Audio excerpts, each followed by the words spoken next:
Hello good morning guys.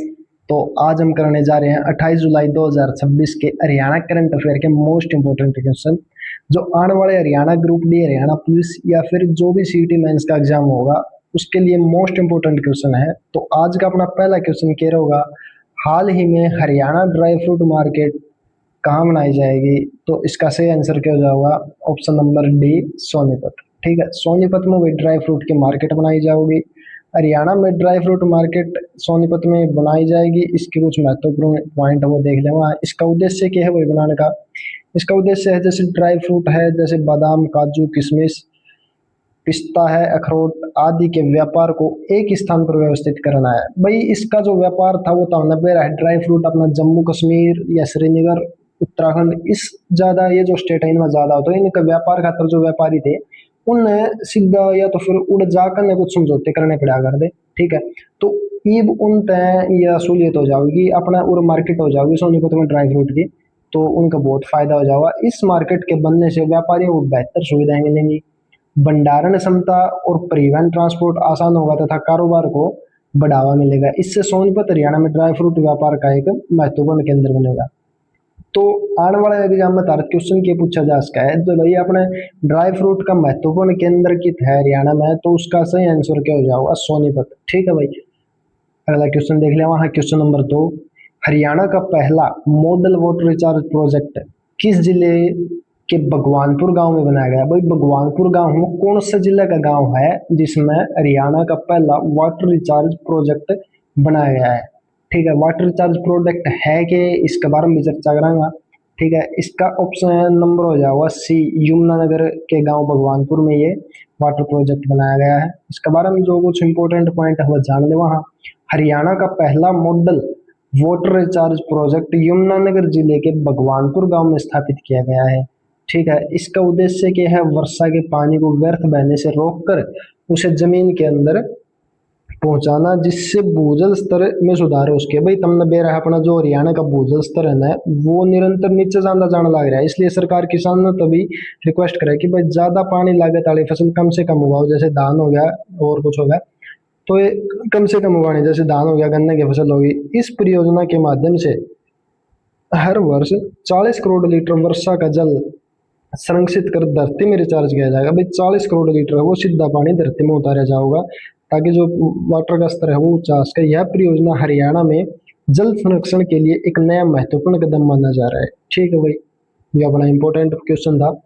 अच्छा, question number 3 देख ले। वहाँ जो अपने अग्निवीर है उन नाक नौकरी के 20% या 25% का जो दावा कर रही है सरकार, उसके बारे में क्वेश्चन है।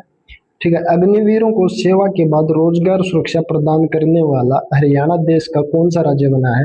तो भाई रोजगार तो सारे स्टेट देंगे, सब ने घोषणा करी है, लेकिन सबसे पहले घोषणा करी कि हम अपने अग्निवीरों को रोजगार देंगे उनके रिटायरमेंट के बाद। तो पहला स्टेट है अपना हरियाणा इसा जिनने ये घोषणा करी। ठीक है, हरियाणा देश का पहला राज्य बना है जिसने अग्निवीरों को सेना में 4 वर्ष की सेवा पूरी करने के बाद रोजगार सुरक्षा देने का निर्णय लिया है।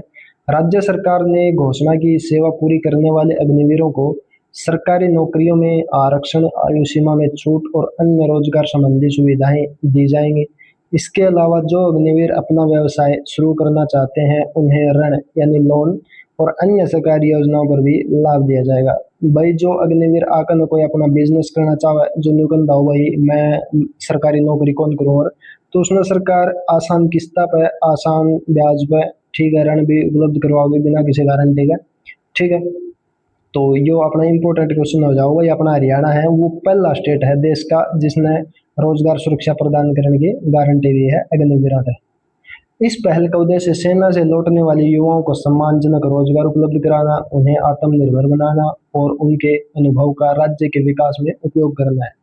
क्वेश्चन नंबर 4 क्या है अपना, हरियाणा की किस खिलाड़ी को प्रो कुश्ती लीग 2026 में भारत की सबसे महंगी खिलाड़ी खरीदा गया है? भाई सबसे महंगी खिलाड़ी है वो कौन है? ऑप्शन नंबर सी हो जाएगा अंतिम पंघाल। ठीक है, अंतिम पंघाल को प्रो कुश्ती लीग 2026 के लिए भाई कितने में खरीदा है? 52 लाख रुपए में। 52 लाख रुपए में अंतिम पंघाल को खरीदा गया है प्रो कुश्ती लीग के लिए। ठीक है, इसके कुछ इंपॉर्टेंट पॉइंट है वो जान ले वहां पे। अंतिम पंगाल हरियाणा की प्रतिभाशाली महिला पहलवान है, भाई इस बात में कोई शक नहीं है। उन्हें प्रो कुश्ती लीग PWL 2026 की नीलामी में भारत की सबसे महंगे खिलाड़ी के रूप में खरीदा गया है। अंतिम पंघाल ने कम उम्र में ही राष्ट्रीय और अंतर्राष्ट्रीय स्तर पर शानदार प्रदर्शन किया है। उनकी लगातार सफलता और बेहतरीन प्रदर्शन को देखते हुए प्रो कुश्ती लीग की नीलामी में उन्हें सबसे अधिक कीमत पर खरीदा गया। ठीक है, यह उपलब्धि हरियाणा और भारत के लिए गर्व की बात है। ठीक है, क्वेश्चन नंबर 5 क्या हो जाएगा अपना, हरियाणा की खिलाड़ी अलीशा ने जॉर्जिया में आयोजित विश्व कराटे चैंपियनशिप में कौन सा पदक जीता है? तो इसका सही आंसर हो जाएगा ऑप्शन नंबर सी, कांस्य पदक। ठीक है, कांस्य पदक जीता है अलीशा जॉर्जिया ने। हरियाणा की प्रतिभाशाली कराटे खिलाड़ी अलीशा जॉर्जिया ने आयोजित विश्व कराटे चैंपियनशिप में कांस्य पदक यानी इंग्लिश में बोलते हैं ब्रॉन्ज मेडल को जीतकर भारत और हरियाणा का नाम अंतर्राष्ट्रीय स्तर पर रोशन किया है। ठीक है, विश्व कराटे चैंपियनशिप दुनिया की सबसे प्रतिष्ठित कराटे प्रतियोगिताओं में से एक है जिसमें कई देशों के खिलाड़ी भाग लेते हैं। ऐसे बड़े मंच पर कांस्य पदक जीतना अलीशा की मेहनत, अनुशासन और उत्कृष्टता का प्रदर्शन का प्रमाण है। भाई कराटे चैंपियनशिप की जो प्रतियोगिता है ये अपने देश में इसके जो कोच हैं अपना हरियाणा में है वो बहुत कम है तो प्रोफेशनल नहीं है इतने। ठीक है, तो फिर भी अगर लड़की कांस्य पदक जीत के लाई है तो अपना हरियाणा खातर या फिर इसके लिए बहुत बड़ी बात है भाई। ठीक है, आप एक होमवर्क का क्वेश्चन दिया करना डेली, कल जो होमवर्क का क्वेश्चन दिया है वो देख ले वहाँ।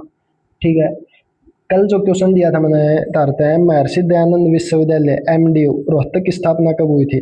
तो इसका तो हमने सही आंसर देना था। इसका सही आंसर क्या हो जाएगा? Option number B, 1976।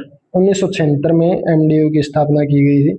ठीक है, और इसके कुछ इंपॉर्टेंट पॉइंट है वो जान ले वहाँ। क्या हो जाओगे? हरियाणा कल के लिए जो हमारा क्वेश्चन है वो ये है कि हरियाणा के चरखी दादरी में विश्व की सबसे भीषण मध्य हवाई विमान दुर्घटना कब हुई थी? तो भाई तुमने सबने बेरा हुआ कि हरियाणा के चरखी दादरी में एक विमान दुर्घटना हुई थी, वो कब हुई थी?